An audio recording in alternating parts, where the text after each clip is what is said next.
It's getting hot in here, so take off all your clothes.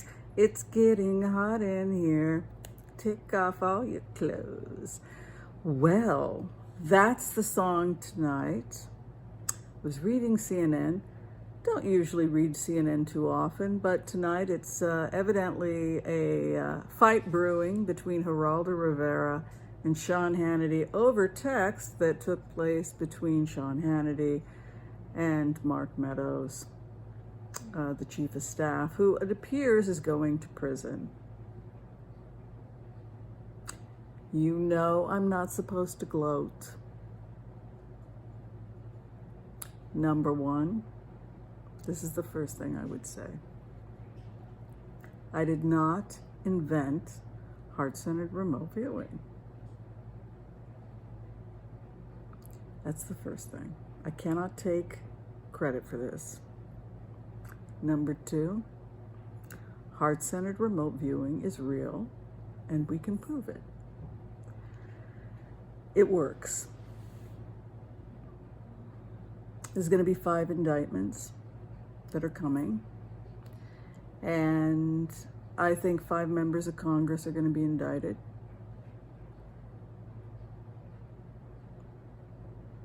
I think there are more texts that are going to be released by people at Fox. I think this is the tip of the iceberg. I think Fox is under criminal investigation. I think things are getting pretty hot in here. I think that Liz Cheney is very serious. I think she feels, when you go into her energy, as if she is going to fight and fight and fight until she has justice absolute. This goes into that energy we had talked about, where we are entering into a phase of leadership, leadership, entrepreneurship. These are the ideas we think about when we think about the King of Wands, the Queen of Wands. But specifically, we're now entering the time of the Queen of Wands, and I want everybody to just marinate a little bit on the 2 cards that are coming to us right now, the symbolism of both. The Queen of Wands is the card that comes as the archetype of this time. Strong female energy. This is what we're channeling right now. Loyal to the tribe, right? She's loyal to the Republican Party, the party she loves, the party of Lincoln that fought for democracy, voter rights, etc. And she seeks justice absolute. She will not end. She will not stop. She isn't afraid because she knows she's right. And if you hurt her, there will be 100 more women and men just like her coming after you. So this is a feeling that you're getting from Liz Cheney, like she is plowing forward. And she will not stop because of this energy that we've been talking about of seeking justice absolute. So everybody has been seized by this beautiful archetype. The other card that has been coming to us a lot is the Ace of Swords. And the Ace of Swords is a card I've talked a lot about, and that's the card we associate with the survivor who fights and fights and fights for justice and cries those tears and fights some more and thinks, I just can't fight anymore. I am so exhausted. And yet they just, with all their might, they just keep fighting, and they're going to climb that mountain. And in time, it's rewarded because the world is evolving towards perfection. Right? The world is evolving towards perfection. And if you look at the primary drive of the founding mothers and fathers, this is a nation that seeks to create a more perfect union, right? So the primary drive, the primary imperative, the Constitution, as imperfect as it is, we're constantly going back. We're constantly revisiting it.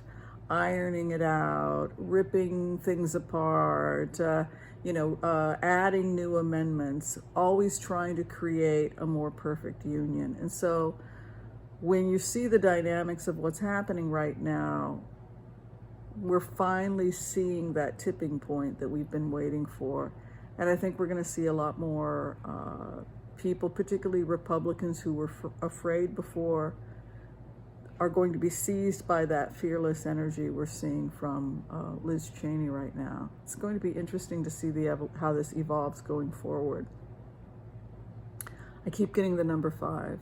I keep getting the number 5 and 5 indictments. So it's going to be interesting what's happening. I think Jim Jordan's in trouble. He's one of the lawmakers that was communicating on January 6th. I think we're also going to see Devin Nunes probably in some serious trouble. He's in more serious trouble in the sense that he was actually taking security information and possibly passing it on to other people. I've talked about Tucker Carlson. Tucker Carlson has talked about his situation. Broke, I think, like a day after the remote, he was talking about the fact that his phones are being tapped. I think that's absolutely true. Because when you go into this energy for Fox, that's exactly what you see, is that their phones are tapped. Now we know why their phones were tapped. The phones were tapped because they were intercepting communication between certain personalities at Fox and the president, and possibly coordination, etc., which is not exactly legal. So we're entering into some really interesting times. I think, yeah, we're probably, by January 2nd, 3rd, 4th, when people start to return back to DC, it feels like a very heavy energy, a lot of briefcases. There's a solemnness. There's a kind of grief and sadness with this new year, 2022, not because it isn't good what's happening, but there's a sadness because of what we feel like we must do as a nation in order to take ourselves forward. It does feel like a kind of funeral in a sense that 2022, we really have to finish this whole thing out. And just the grief that the nation as a whole has had to go through, the number of people whose lives have been lost due to COVID and all of the horrible things that happened due to the prior administration. But we will get through this. We have come through difficult times before, and we will come through this as well. Thanks everyone for listening to this evening remote, and I'll see you next time. Be well. Bye-bye.